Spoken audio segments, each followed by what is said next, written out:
it is certain to bring India and Bangladesh closer. But what are your priorities? Well, look, India is our tested friend. We always remember their contribution during our 1971 war. And beside that, even 1975, when we lost all my family members, so the then Prime Minister, she gave us shelter in India. Beside that, you see, this two countries, we are neighbor, close to neighbor, and I always give importance and priority to friendship with our neighboring country, because I feel that this friendship will give us, it is not only leadership, no, it is for the people. So our priority definitely will be to bring good wishes and goodwill to the Indian people and the Prime Minister, President. You have new elected President also. And how to improve our business, trade, and our bonds, that is important. And my visit, it is important, and I really,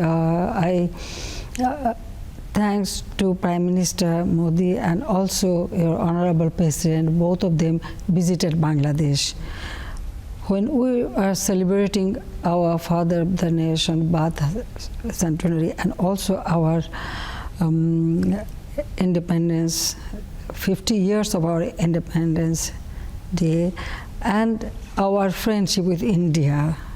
India recognized Bangladesh early one, so that bond is, I think that is our main priority, that their visit at such a time, even that time there was a COVID-19, but this pandemic, but beside that, both of them honor us, honor our people, and that visit really gave us a tremendous, Ma'am, you spoke about trade relations between the two countries. India is the second largest trading partner.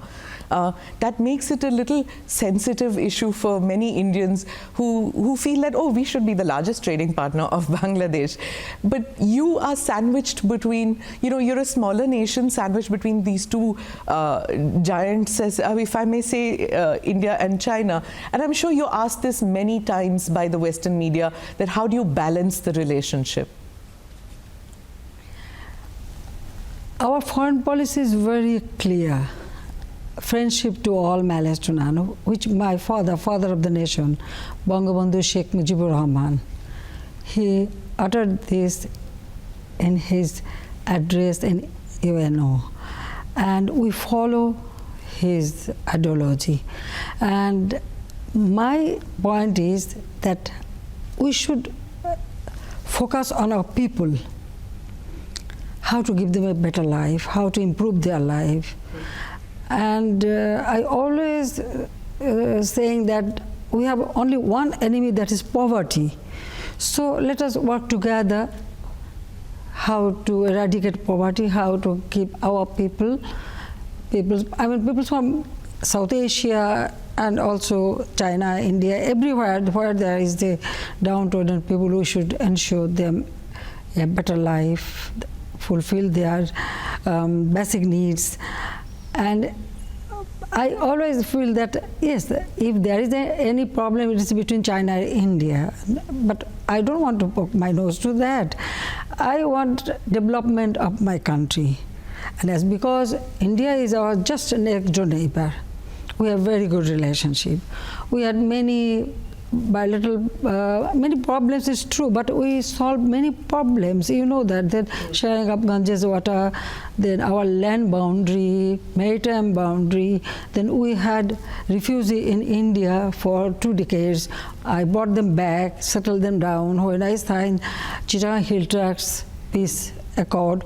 So that way, and also, which is very, very important, I feel that exchanging the enclave, this is very, very important. Many countries, they just fight between themselves, but we didn't do it.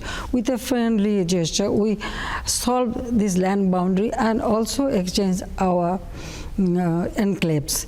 And I really thanks to all the members of the parliament and Indian government that they could move passed forward they passed that law, and we could have solved it. So it's yes, many people, especially Western world, they always ask me this question. But my point is, both India and China, I feel that we shouldn't fight. We should, if there is any problem with neighboring country, it can be solved bilaterally. That is very, very important. Yes, when you are living just side by side, some problem will come up or remain, or you can solve it. So yes, so still we have a little bit, issues. Yes. Issues. But I think that we will continue our dialogue, and we should solve ourselves.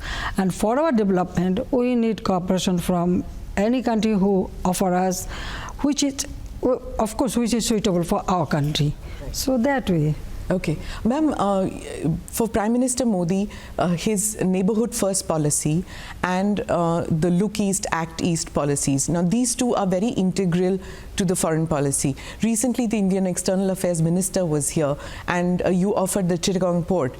Do you see, more connectivity happening, more robust connectivity happening in this region between India and the northeast of India and Bangladesh via the Chittagong port? As you know that during my first tenure, I opened my door, the bus service started. Bajpayee was in Prime Minister. That first we started, and gradually then this connectivity we started. Now we have Chittagong port and Mongla port. I think 2018 we signed the agreement and we started it, and now it is materializing. So that will give India an opportunity for their export, import, as well as Bangladesh will be also beneficiary. And not only that, I also offer Chittagong airport. They can use, even we have our Sylhet airport. Both airports are international airports, and I am developing another airport, that is Sohitpur airport. The Sohitpur airport, that will be a regional airport, I declare that. So anybody, it's not only India, Nepal, Bhutan, all the countries, they can use my port, airports. Yeah, ma'am, you've worked ceaselessly, tirelessly for the economic upliftment of your people, especially, in the rural areas. In India, many are seeing that, the SIPA, that is this Comprehensive Economic Partnership Agreement, if that fructifies, it will improve the economic conditions, the industry in your country, and improve, even for the urban population, it will improve the conditions. Do you see SIPA fructifying in this visit of yours? We'll discuss this matter, how to materialize it properly, and then definitely I feel there's any kind of cooperation that will enhance our relationship, and also economically people will be beneficiary. I'm going to move in the same line. You have gone through so much of trauma in your personal life. Your family was assassinated. While many of us remember that phase of the 70s and 80s, there are many young Indians who are not aware. Ma'am, in your own words, could you tell me what you faced in those years?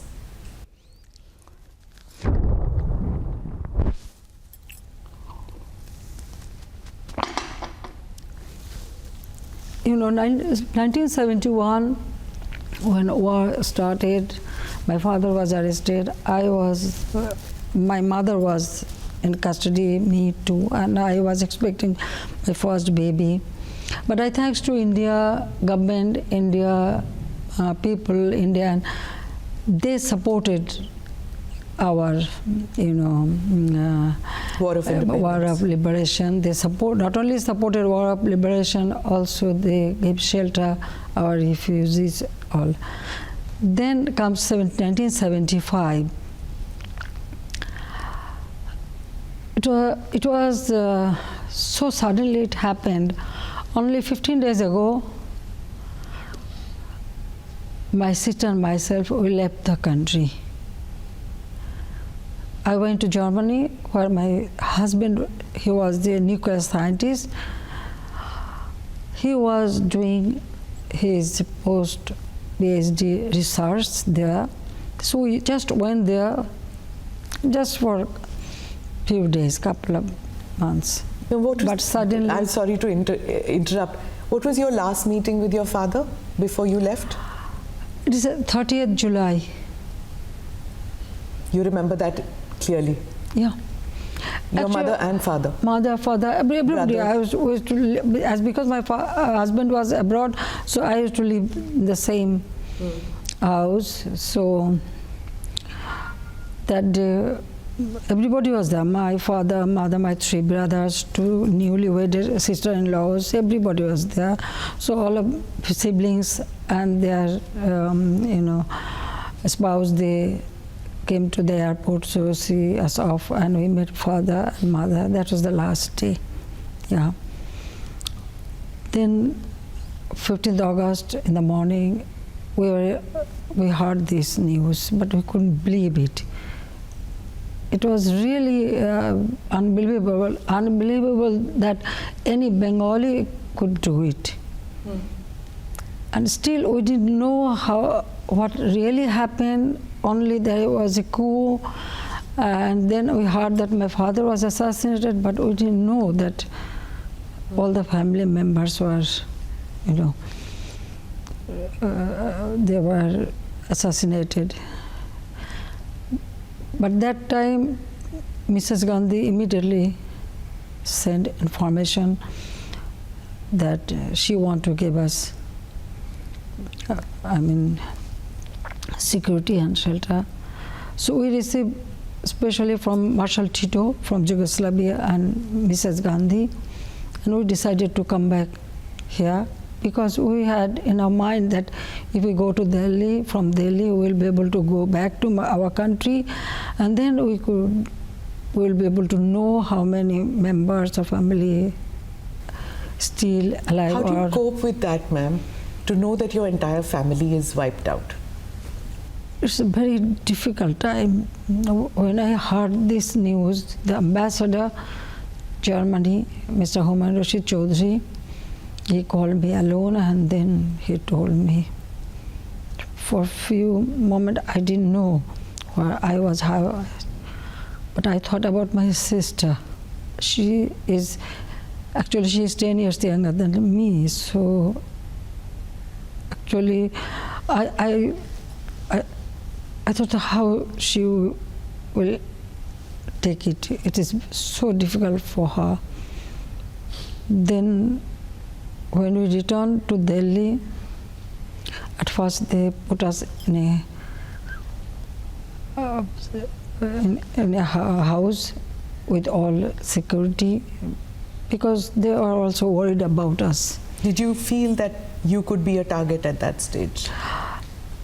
There was the news like this because those who killed our parents after their attack 3 houses at a time. To find you? No, to kill members, like my father's sister, 2 sisters' house, and they killed family members simultaneously.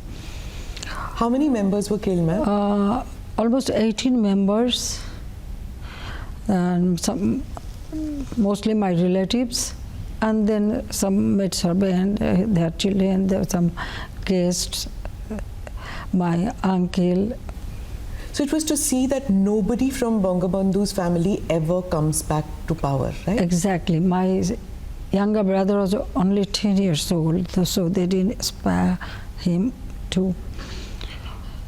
So when we returned Delhi, it was perhaps 24th August. Then I met Prime Minister Mrs. Gandhi. She called us, and so there we came to know that nobody is alive. Then she made all the arrangements for us a job for my husband and this Pandara Road house. We stayed there. So first 2-3 years, actually, it was so difficult to accept this. My children,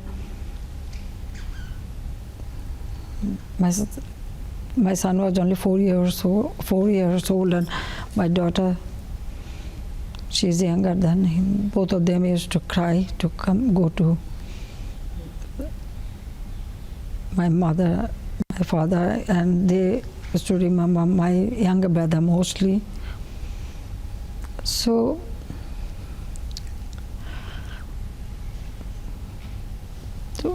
but then gradually we have, and well, as because I have children, my sister is there. So this sorrow, pain, it was very difficult, but still we have, well, we have to think what to do. We should do something. We cannot live like this. And this crime not only killed my father, also they changed the ideology of our liberation war. Everything just one night, everything just changed. And those killers, they are haunting us. That they are trying to find out where we are. So when we live in Pandara Road, even we couldn't. Our name was changed. In Delhi, in Pandara. In Delhi, yeah. So you lived under a different name also. Different name. Okay. And it is so painful that you cannot use your own name, own identity. Yes, I can imagine. Because of the security purpose, they did not allow us. So nobody from Bangladesh came to meet you in those years? At the beginning, almost all, because of all my family members, they were not allowed to come. Well, those who survived, and within this, like my auntie and my 2 cousin sisters and one brother, they got bullet shot, so they got treatment, and after that most of them they just went to Calcutta. But first 2-3 years we couldn't meet anybody.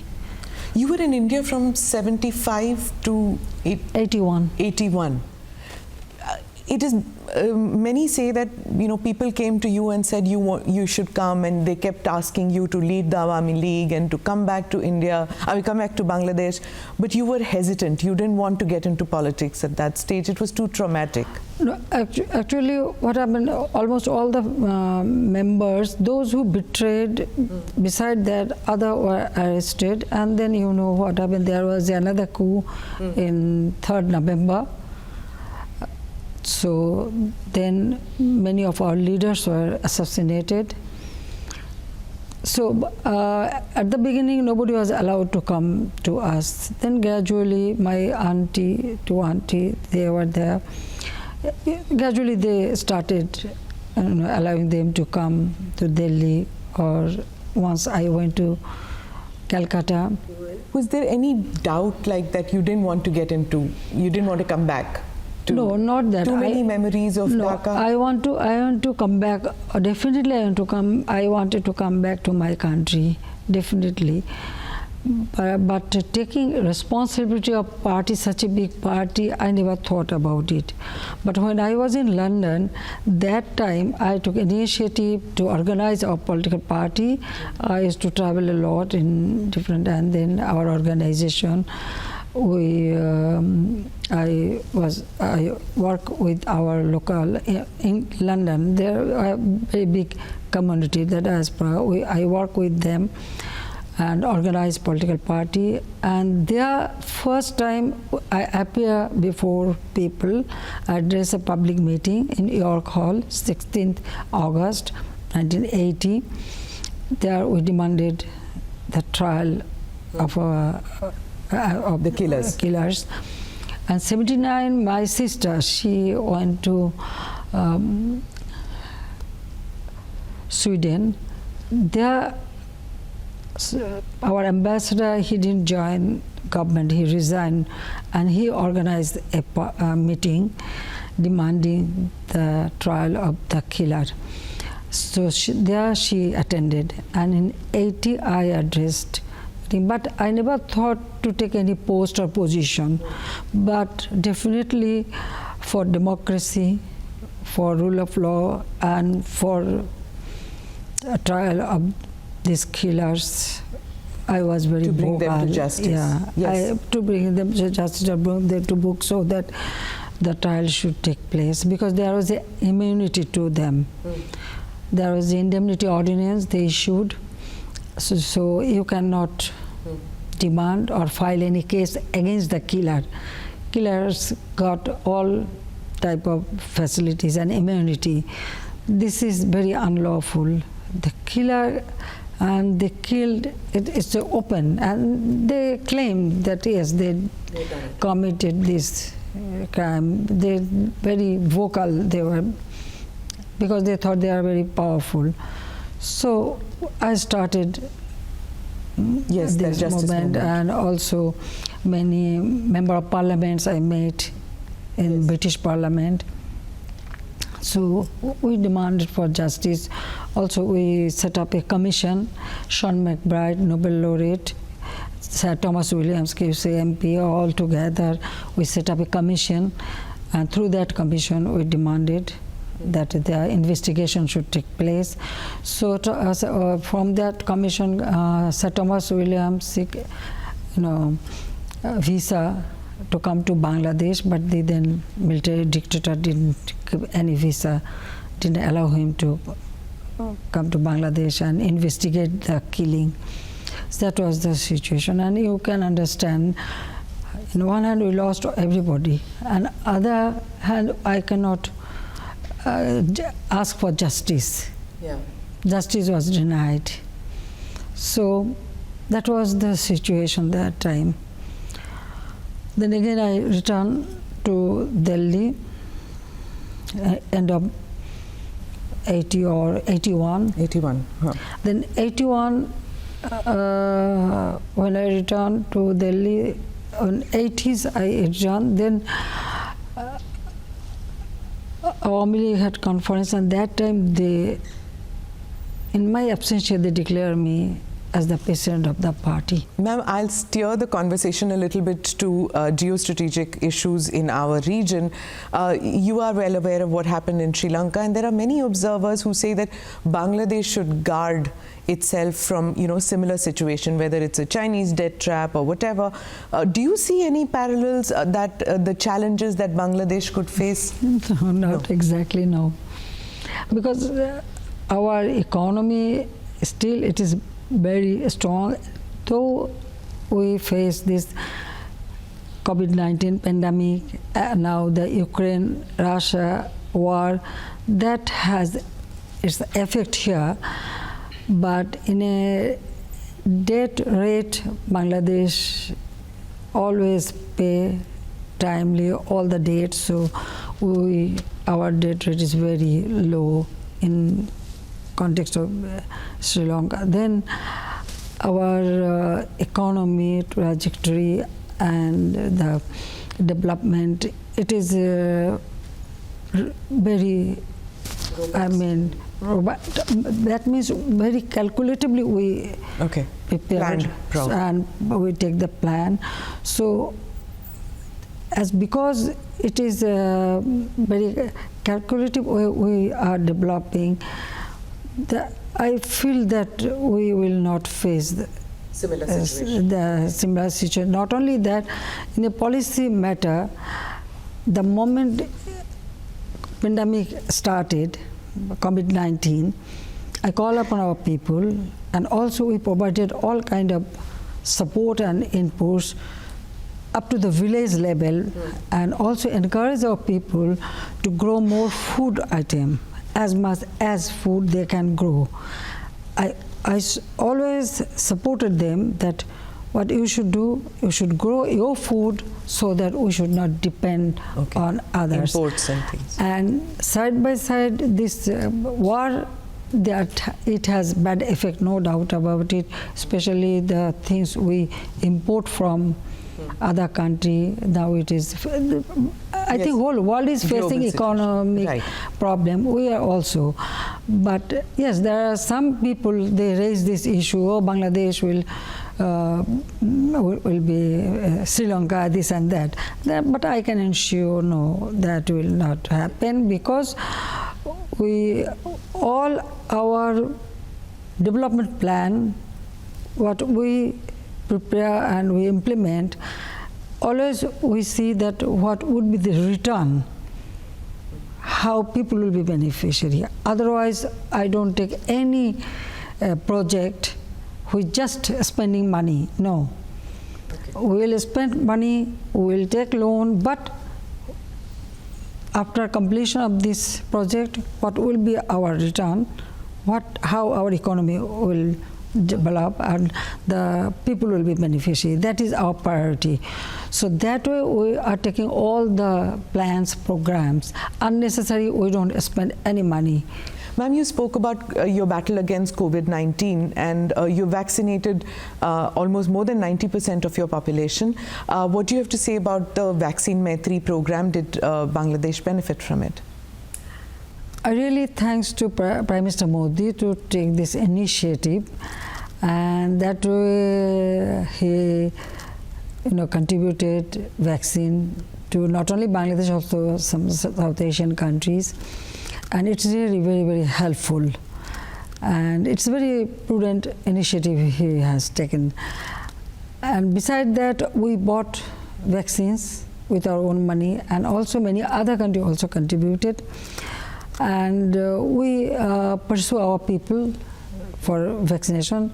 Usually, people from our country, especially the village level, even some in the town also, I found many people very much reluctant to take vaccine. They don't want to take the, pinch of the needle or sui nail in a hay. So, but we have to pursue them, and we told them that it is nothing, but it will save your life. Yes. So that we engaged everybody so that they make people. So it was really a very good initiative. This Vaccine Maitri is a very good initiative. I really support it. So there's been, Western observers are often critical that SARC, the countries, member countries in SARC, they don't cooperate as much as other groupings do. But this Vaccine Maitri and also the evacuation of students from your country, from our country, that happened. That took place because of cooperation between the two countries. That's true. I really, thanks to Prime Minister again, that during this war between Russia and Ukraine, many of our students just stuck off, and they came to Poland, took shelter. But when you evacuate your student, Indian student, they also brought our student back home. So it was really, you have shown a really friendly gesture. I thank to Prime Minister for this initiative. And yet, ma'am, even though there is cooperation between India and Bangladesh, but when it comes to water sharing, there has always been trouble. Even though there are more than, I think 50 rivers which India and Bangladesh share, in spite of that, the amount of cooperation that should have been there, probably it slowed down. Even on Teesta, after so many years, the meetings didn't happen. Do you think that now, it can move forward? It is very sad that we are in a downstream. So water is coming from India. So India should show more broadness, because both the country will be beneficiary. So sometimes our people suffered a lot because of this need of water, especially Teesta. We could not go for harvest, and so many problems take place. So I think it should be solved. But yes, we found that Prime Minister is very, eager to solve this problem. But the problem is in your country, So we hope that it should, it should be solved. It is, well, only Ganges water we share, the water we signed the treaty, but we have another 54 river. Yes. So it's a long-standing, problem. So it should be solved. Right. But it depends on mainly on India. On India. Ma'am, India should show more broadness. Right. Ma'am, recently, you had told the minority in your country, the Hindu minority, that you people have as many rights as I have. That was a huge reassurance given in any democratic country towards minorities. And yet, in spite of that, Indians see videos of, like, say, a Hindu temple vandalized, random incidents that happen. But they are far between, few. Do you feel that, the minority community in Bangladesh is secure, is as robust as the majority community? Well, as long as we are in power, we always give importance to that, and I always tell them that you are our citizen, you should own our country. But some incidents sometimes take place, but immediately we take action. It is sometimes it happened, it's very unwanted situation, but you know very well that it is not only Bangladesh, even India also sometimes minorities suffered. So I think that both the countries should show their magnanimity, and our part, Bangladesh is a secular country, and we have many religions here, and the religion harmony is here very much. So one or two incidents when it takes place immediately, especially my party people, they are very much cautious about it, and also my government, we immediately take action. But from both sides, I think it should be more, cooperative with each other. You have worked tirelessly to preserve secularism in your country, but the blogger community in Bangladesh is they're very robust. They write a lot on social media. They feel that Islamic extremism, it tries ever so much to try and push Bangladesh towards extremism. Look, extremism is everywhere.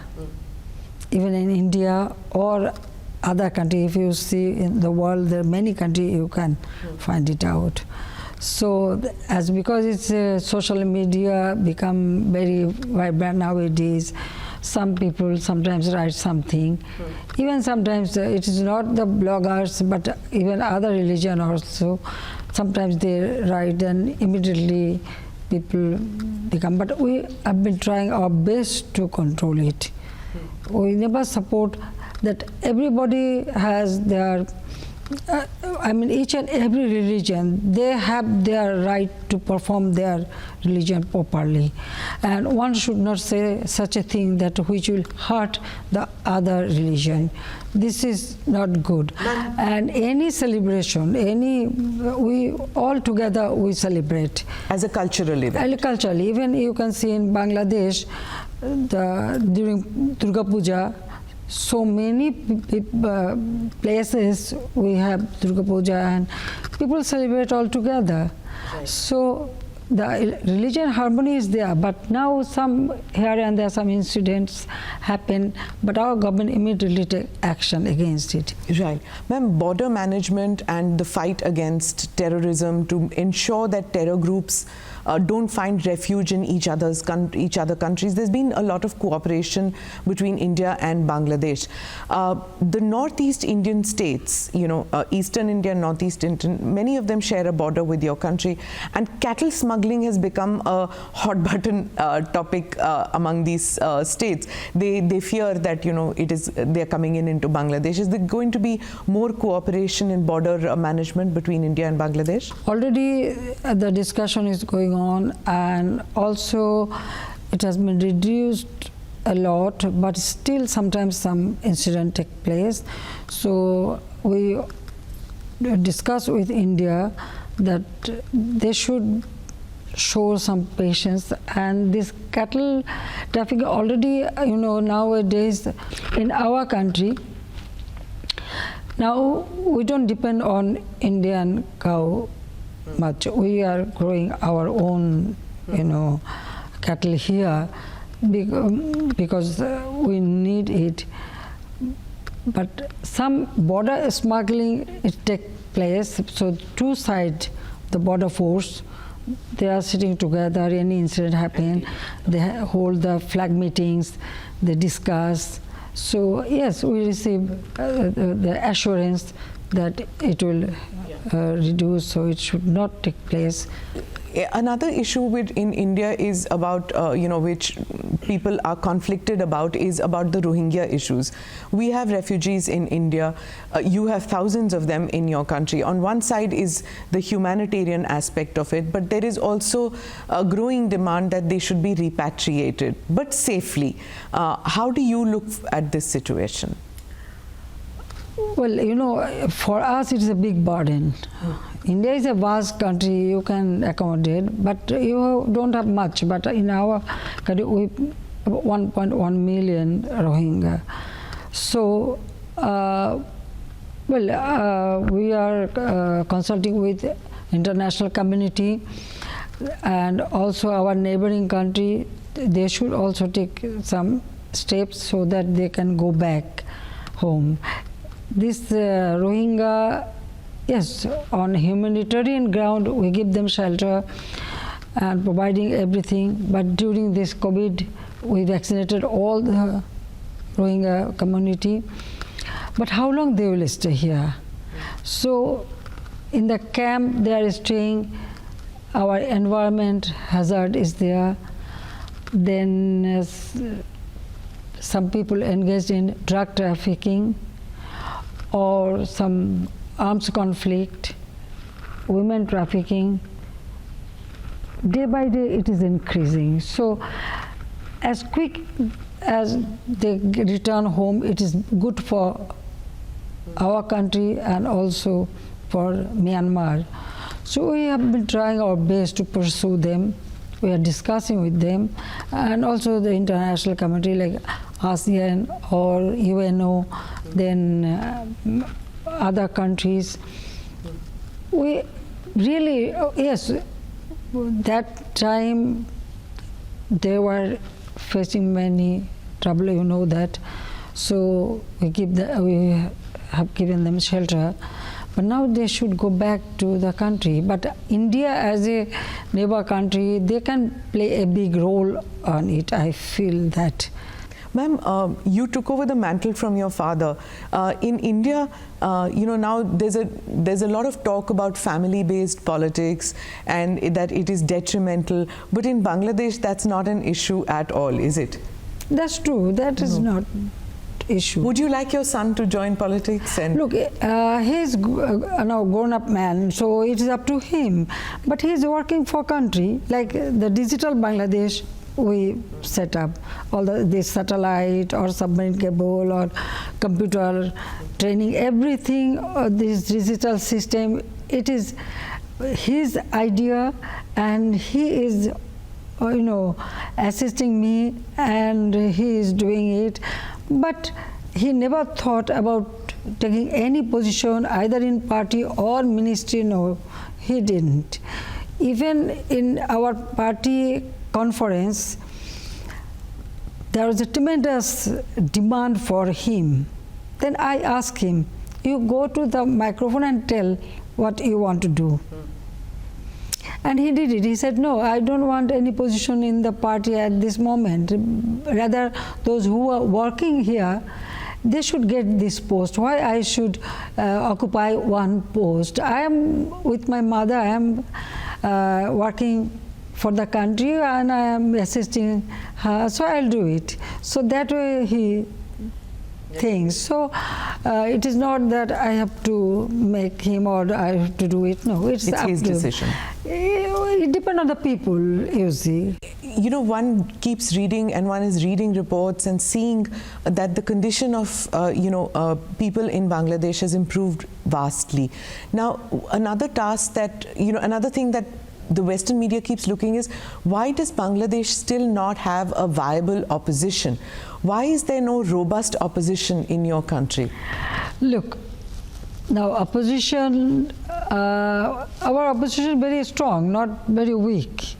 But the main two Awami League If I was... may interrupt you, ma'am, there's a robust opposition only to see that Sheikh Hasina doesn't become Prime Minister. What I mean is, an opposition which has not just got remove Sheikh Hasina, if I may say. Oh, you are true. They tried to kill me.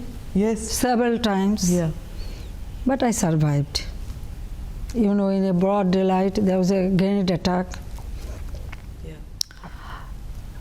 I don't know how I survived, but our party leaders, workers, they just cover me,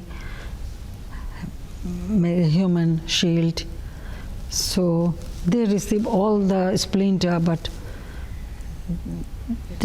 I was totally saved. Then there was an open fire in my meeting.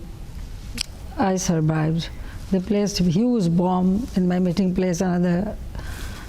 Somehow it was discovered by just a simple person, a T-man. Yeah. So I survived. I don't know. You can ask God, Allah. Allah is helping me, perhaps, or maybe Allah has given me some job to do. But point is about opposition. Look, in our country, like BNP, Jatiya Party, both the party was formed by a military dictator.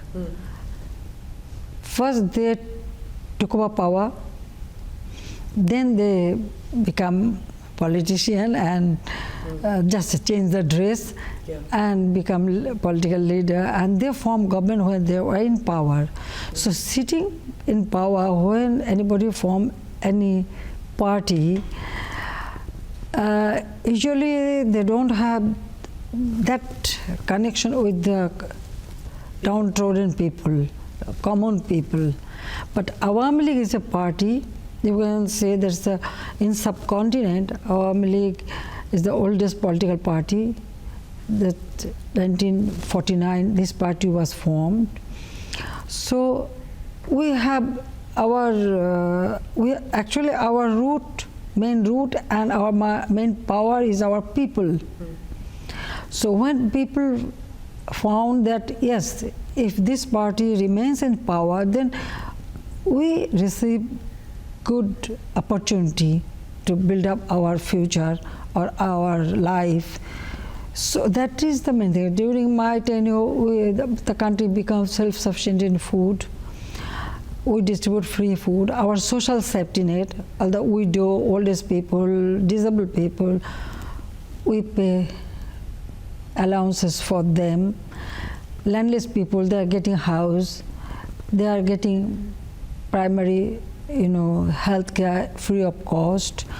Then for education, within 2 miles, we build up the primary school, all government and private, all.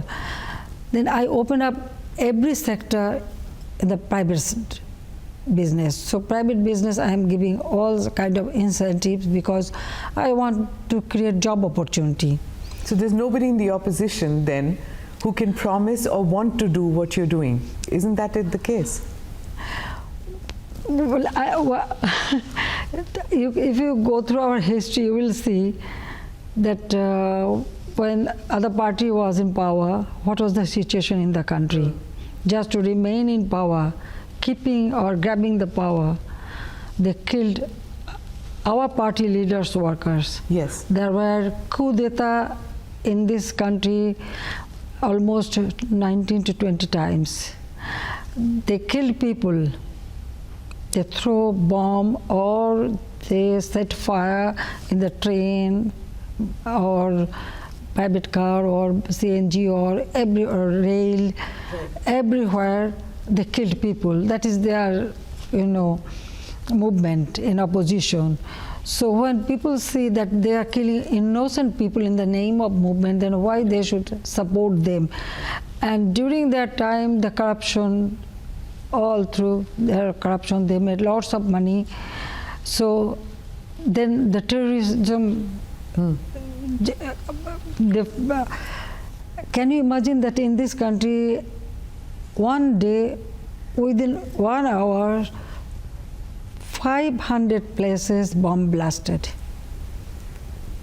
Serial blasts. Yeah. So that way, all the misrule and misdeed and terrorist activities and corruption, nepotism, so people rejected them. Right.